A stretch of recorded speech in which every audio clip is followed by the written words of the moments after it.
Hey guys, welcome to the Bourboneering podcast. I'm your host Austin. Let's get started.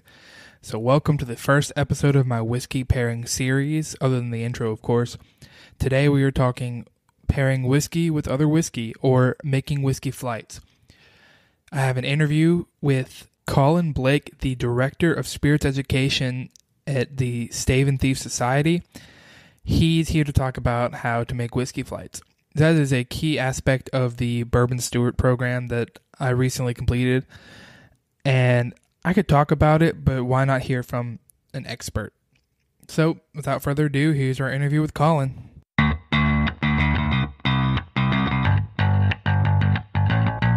All right, guys, I'm here with Colin Blake, the I'm drawing a blank again, Director of Spirit Education at Moonshine University in the Stave and Thief Society. So, Colin, thanks for joining us. Of course, it's a pleasure to remotely be here. Yes, of course. We're recording via Zoom. We're still in our social distancing time and everything like that. How are y'all doing? Y'all staying safe over there? We are safe, and we've been hugely fortunate that we can kind of service some public need. We very quickly pivoted from doing classes, which obviously we had to cancel many classes, but we were able to start producing hand sanitizer. And so the whole team, is here, and we're making and selling and delivering hand sanitizer, which is a statement I never thought I would say, but it feels good to service that public need and fill as many requests as we can, and it's just nice to be active. Yeah, I can agree with that. So tell me a little bit about yourself and your role. Sure. So I started with Moonshine University when we started up in 2012. I wasn't here from the inception of the idea, but when we opened our doors, I was part of the team that got things rolling. It was kind of just a weird happenstance kind of job, because I had just moved back to Louisville from LA, where I had been working in the film industry for several years, and just kind of fell backwards into this job. Met the owner of the company, because we have a sister company, Flavorman, right next door that does beverage development. And the owner of both companies, I got hired for some part-time code writing, and then did some copywriting, then did some design work.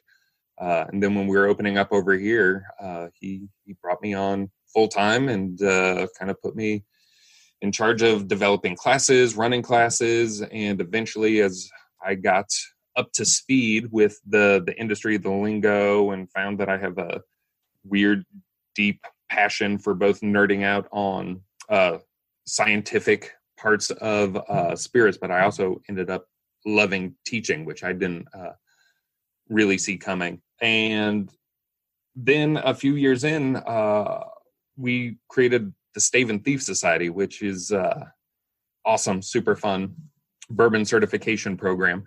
That was really in answer to all these reports that were coming out of Kentucky, because Kentucky's trying to become the Napa Valley of bourbon. And one thing that came up time and time again in all these reports was there needs to be education for frontline staff in bars, restaurants, spirit shops, like really anybody who interacts with the public. And we answered that call because we're brand neutral. We don't have any brands ourselves. We're the educational members of the Kentucky Distillers Association. So we started that program. We thought we were going to run it once or twice a year for local bartenders.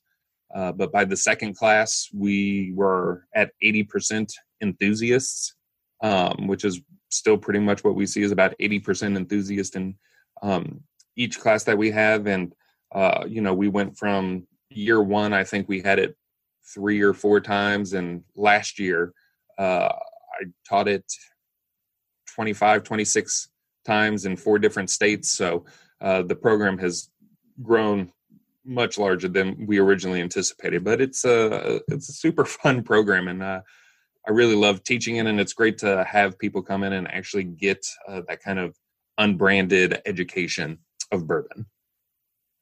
Yeah, that's awesome. I know the basic level. My audience knows I've kind of worked through it with them. It's basically you buy a textbook almost that teaches you the history of bourbon, basics on how to taste, how it's made, and even other types of whiskey. The legal definitions of those. And it's been an amazing resource for me. Just learning from the ground up, how to taste correctly. I had this show and I was reviewing bourbons, but I didn't really have a background. But now, now I do. I kind of have, a process and things like that. And later on, I'm gonna let you talk about the advantages of the class. But this series, I'm talking about whiskey pairings, and specifically for this episode, I would like you to talk about pairing whiskey with other whiskey. In other words, making a flight, or maybe for somebody who's you maybe knows some bourbon but not necessarily has the educational background. How would one build a flight if they're just getting into that educational background? Right. And flights is something that I absolutely love, and I've always loved. And that's why when we were developing the class, it is a whole section is flights, because we could have easily left it out, and it still would have been a big, robust program. But I think that there's something really special about flights. Flights give a very unique opportunity to people where they can either teach something technical or specific, or tell a story using other people's products. So I find it this really not only engaging way to drink bourbon, share bourbon with other people, but it's also a way to be really creative and really kind of spread those creative wings, if you will, when you're creating those flights. Because I like several years ago when we had more time on our hands, we would kind of do like challenge flights, right? Like build a flight that matches The Godfather. Build a flight that would go with Pink Floyd, The Wall. And so like you really have to sit down and be like, man, all right, like let me listen to this album. Okay, like how's this song like make me feel? Like what aspects of it would relate to a description in a bourbon? And then it may put you in this space where you're really having to think about not only whatever piece of art you're matching it to, but the aspects of bourbon that you're trying to apply it. So that's fun. But then it's also fun to do flights where you're pairing with food. So not infrequently, we'll have my wife and I will have dinners where we have our courses, but then we also have bourbons paired to each one of those courses. Now, some might be because it's a flavor complement. Some might be because it's a flavor contrast.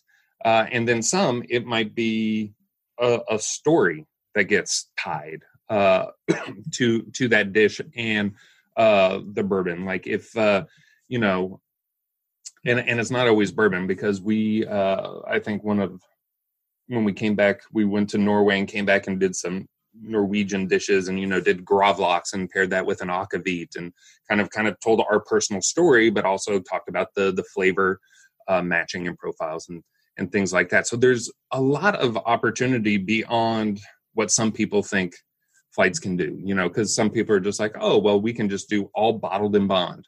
We can do all from the same distillery. We can do all from the same region. And those are also great flights and super fun to do. But I think it's fun to really kind of like expand and push your limits and creativity and go beyond spirits to really build flights and kind of think of storytelling and, again, those technical aspects that go along with like how those flavors got created in this particular bourbon versus the next one. That's interesting. I never really thought about the whole storytelling aspect of it. Like for my flight, for my steward test was, I decided to do budget weeded. So I said Maker's Mark, obviously, Weller, Special Reserve, and Larceny, to kind of get somebody who's kind of new into bourbon to get their baseline of what a weeded bourbon is and how even within there that's different. And then each of those have a barrel proof version. So I moved into a barrel proof flight of the same whiskey. So you get to see the side by side of a regular release and a barrel proof of the same whiskey, but also the same connections of how proof will change the whiskey itself. So I thought of it more of a technical aspect. That I'm gonna have to try that story, the challenge flights. I like that. Yeah, and it's super fun. And sorry, I'm looking off to the side because I was just like, oh yeah, I have your test. I have your you got 100. Look at you. Of course, you're a mechanical engineer graduating tomorrow. So I'm gonna go down here, and here's the really fun thing about grading these tests, because some days you come in and you're just like, oh man, I've got 50 of these online tests to read, and there's a lot of very similar language and similar flights. But one thing that I love is when it is obvious someone has been drinking for a long time when they write their flight, and like the choice of language, and some people get loose with descriptions. I'm just like, that is an adventurous, sexy description of that bourbon. Yeah, you did Maker's Mark, Weller Special Reserve, and Larceny at 92 proof. Yeah. Look at that. Look, all-star student, 100%. Look at you. Look at you. I studied. No, I got the book at the very beginning of this whole pandemic, and school was out for 2 weeks before we even had to start online classes. So I thought I was going to do it in a week, and I did it in like 2 days. Read the whole book and took the test. Well, one thing I'm going to tell you is you are not only 100%, you finished the test in 14 minutes and 27 seconds. Do you want to know? Here, let me look up our current average, because it is not. That is crazy. That's really fast. So our average duration is 59 minutes and 43 seconds. Yeah. Wow. And look at you. Just shy of 15 minutes. Just brush that shoulder off right there. Man, I wish I was that fast and did that well in my engineering tests. We have whiskey involved, and I study really good. Yeah. Well, I was looking at your Instagram account, and I love one that you also include some movie stuff, because man, having a drink and watching a bad movie is a delight. Because I am also a big fan of like really bad movies and just being like, oh man, that was a choice. And I love that you include scotches. Some people are so like exclusive to and Irish whiskeys. Yeah.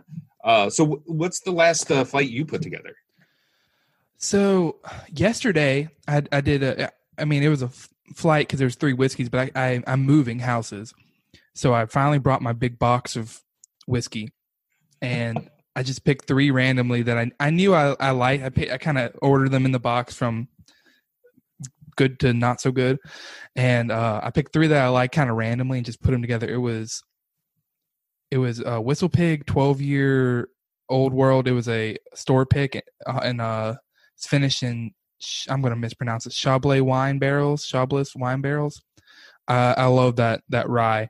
And then I was also picked up a bottle of the Bullet Blender Select, the new one. Really funky. It's really interesting. And then the last one was a Wilderness Trail pick from a local store around here. And it was those were obviously very, very different. And I had the Wilderness Trail was my most recent pickup, and I only had it by itself, and I loved it. and then I compared it to especially the Bullet, both being bourbons, and they are night and day, even though they're both, I believe, high rye. They're not wheaters, at least high rye bourbons, and it kind of opened up some more young notes on the Wilderness Trail that I didn't get by itself. I mean, I think it's 4 years old, 4.5 years old, and it's 4 years old. It's amazing. It's spectacular for a 4-year-old whiskey, and just the way that they're doing their cooks. They're getting such a different flavor out of their rye than other distilleries are. It's really impressive what they do, and Pat and Shane are two of the smartest guys in the industry. Anytime I get an opportunity to listen to one of them talk, I do. Other than, Pat teaches here at Moonshine University all the time, and I've sat through his fermentation class so many times that sometimes I'll just go back and answer emails. I've heard all of his jokes. Oh man, I didn't realize that. That's really cool. I didn't realize he taught there. That's really cool. Yeah, he's a fan favorite because not only is he just brilliant with yeast and microbiology and understanding the process. I mean, he's a riot. He's really funny. And we put everybody up at this hotel, nice, beautiful, historic hotel right by Moonshine University called the Brown Hotel. And there are many mornings I hear students roll in here and they're just like, man, we went and did karaoke with Dr. Pat last night. That man's a maniac. Man, that's so cool. There's not that many distilleries around me right now, although there's one that just opened up that I believe they're fermenting their first bourbon. I don't remember if it was a bourbon or a single malt, but the two owners, one's a doctor and one's a hospitality expert, and they're just killing it too. You don't expect them to make good whiskey or good rum right now is what they're making, but it's just crazy. Distillers come from all backgrounds, and they're not the old the old men that nope. You see stereotypically. No, it's awesome because when we first opened our doors, Moon our flagship class is this 6-day Distiller Course where it's 30 industry experts, and it's kind of soup to nuts like crash course in how to open and run and operate a distillery. And the first couple classes had a very specific white male, certain age group demographic, but it's been awesome that we're seeing way more female attendees of that class and just a more diverse class overall, and particularly international students coming in. So it's awesome to see that really interesting kind of just breadth of demographic, but also all those people are coming from, politicians, doctors, engineers at different, it's just these wild, different, disparate backgrounds that people are leaving. And we have a lot of people leaving IT healthcare. In the last few classes, it's been there's been 3 or 4 people who are like, I work in IT healthcare. I want to open a distillery. I need to get out of IT healthcare. That's why it's important, I think, learning about, pairing whiskeys together, especially if you're sharing it with someone else, is everyone, just like the, backgrounds are so different, the palates and tastes are so different. You want to have something that, you can make sure you tailor it to anybody. But going off that, tell us a little bit more about maybe the Stave and Thief Society classes or Moonshine U in general. I know some people have been interested since I've gone through the book class. Yeah, well, and particularly for those who are just kind of stuck at home, it's a good way to do something with your time. You can order the book online, study at your leisure, take the online class. But what I'm very excited to do again is actually teach the class. So when we have that class, what happens is it is a long, very intense, but very fun day here at Moonshine University, where we not only go over pretty much all the content in the book, but we go over that content in a deeper dive. But then we also do hands-on distilling in the distillery. Everybody gets a 36-cent aroma sensory kit, and we do a lot of sensory training. And when I say sensory training, it's more than just like how to hold your glass and how to talk about it and how to pick out these notes. Like, part of the sensory kit is individual alcohols that get created during fermentation. So it's this really unique experience to like smell acetaldehyde and acetic acid and amyl alcohol and butyl alcohol and all the different components as an individual. And then we also go through an exercise where we have heads, hearts, and tails, and people, after smelling all the individual ones, go up and try to figure out which one's heads, hearts, and tails.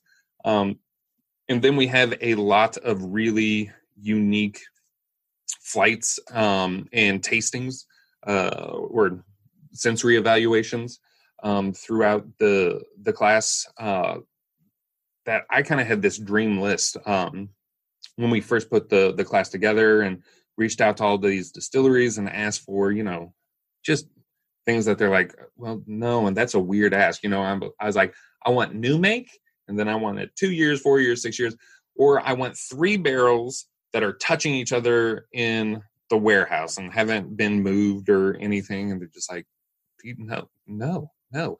But then someone from MGP, Midwest Grain Products, came through and secret shopped the class. And at the end of the class, he came up and introduced himself and was just a delightful man and was just like, well, what would you need? And I went through this whole list. He's like, oh, well, email me the list and let me see what I can do. And then the next week, a pallet showed up with just cases of everything I needed for a classroom, which really helped us like amp up that kind of educational thing, because it is hard to explain, what's happening in that barrel over time without tasting the new make, and then at 2 years, and then at 4 years, and then at 6 years. Because once you get to taste it, you understand oxidation and flavor creation like that, opposed to me very brilliantly up there trying to explain it with my hands flying all over the place. Yeah, that's I really want to do the class now. I'm ready to get out of here. But when we can open up, come on up. I'm definitely coming. Yeah, that is for sure. Thank you for joining us. Is there anything else you want to say about the class or about anything? Where can they find more information about the class? Yeah, so if you're interested in becoming a bourbon steward, go to staveandthief.com. It's got all the information, all the class dates we've picked for this year. We'll see if we get to how many of those we actually get to run. And if you're interested in distilling and doing deeper dive into distillation type of topics, we have a ton of different classes at moonshineuniversity.com, from industry overviews to deep dives into fermentation, whiskey, barrel aging, and a whole bunch of other things. So definitely check those out if you're looking for some real deep dive, real nerdy classes when it comes to spirits and distillation. That's awesome. Well, again, thank you so much for joining us. It's been awesome learning about whiskey pairings and just how the class. I learned a lot. I thought, taking the little class, I thought I knew everything, but I guess not. Oh, there's always more to learn. Always. Yep.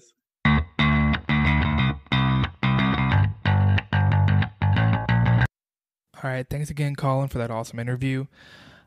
So for our whiskey review today, I decided to do something fun with this series. I got a hold of 3 Elijah Craig bourbons: the small batch, the barrel proof, and an Elijah Craig 18, thanks to some very, very generous friends of mine. So I decided to do one of those on each episode. Now, I will be recording all 3 of these at the same time. That way I can go back and compare, and you'll hear me go back and compare in the following episodes. But you're only going to hear part 1, which is the small batch today, and then you're going to hear me comparing the barrel proof and the small batch next week on our cigar pairing episode. And then finally, you'll hear me comparing all three, including the 18, on the final episode when we talk about food pairings. This is kind of ambitious. I'm not sure I'm going to cut it, but we're going to figure that out. So if you hear me kind of go back and compare, it is happening at the same time. So I do have something to compare to. I'm not just going off memory. So without further ado, here's our review. All right, guys, here's my review of the Elijah Craig lineup. I did not include the Elijah Craig rye because I did not get my hands on it. So I apologize for that. So remember, you're going to hear part 1 of this, which is just a review of small batch. You'll hear that on this episode here. On the second episode, you'll hear my review of the Elijah Craig 18 because of the proof differences, and I will be comparing that to the Elijah Craig small batch. And finally, on the third episode, you'll hear my review of Elijah Craig barrel proof, and I will be comparing that to the 18 and the small batch. Again, I'm recording this at the same time as a flight, and step by step. I'm starting with the small batch and then going to the 18, although the 18 is actually a slightly lower proof than the small batch. I did not want to do the barrel proof second as I originally planned because it is such a high proof. In fact, it is the highest proof whiskey that I have had. I didn't want to blow up my palate before I got to the 18. But again, small batch will be by itself, and then when I go to the 18, I'll be comparing it to just the small batch, and when I get to barrel proof, I'll be comparing it to the small batch and the 18. And I'm not giving my ratings until the end of the third episode because I don't want to give anything away because value is at play here. So without further ado, here's my review of Elijah Craig small batch. This bourbon is 47% alcohol. It is an average U.S. price of $40.18, which is more expensive than I remember it being, but it is about what I paid for it this time. On the nose up front, I get a peanut butter spice. You know, if you think of pumpkin spice, but replace that pumpkin with peanut butter, still got that kind of spice element to it. It's sharp. It's almost like it's, I would assume that's the alcohol sharpness there. And then I get a weird note that I can only attribute to, I said flour, but really it's more like a cake mix. It's like a sweet flour. So it's flour mixed with sugar and, you know, whatever the other dry ingredients in a cake mix are. I don't bake that much, I'm sorry. But there's an interesting nose. And this is actually only the second time that I've ever had Elijah Craig small batch, and the first time I've owned a bottle of it that's not a barrel pick. Usually I've had a couple bottles, but they've been barrel picks. So this is the first time I got the actual regular release. So on the taste, it's sweet, still a little spiky, but it goes from sweet to cinnamon spice. It's not too layered, but it has a little bit of a transition there. And on the finish, it gets pretty short and it's bitter oak. It's good, but it's not great. I enjoy it. I really like it, but again, I'm saving my rating. So that's all I have for the part 1. I will now move on to part 2, which includes the 18, Elijah Craig 18, and I'll save that for the next episode. So hope you enjoyed it. Cheers. Thanks for listening, guys. If you enjoyed the podcast, make sure you subscribe on whichever player you're using. Leave a comment and leave a 5-star review if you can. Once you've done that, go follow me on Instagram at Bourboneering or on Twitter at InBourbon, or go like our Facebook page, Bourboneering. All this, as well as my Prestige Decanter affiliate link and a link to sign up for a weekly newsletter, are all below. Thanks for listening, everybody. Cheers.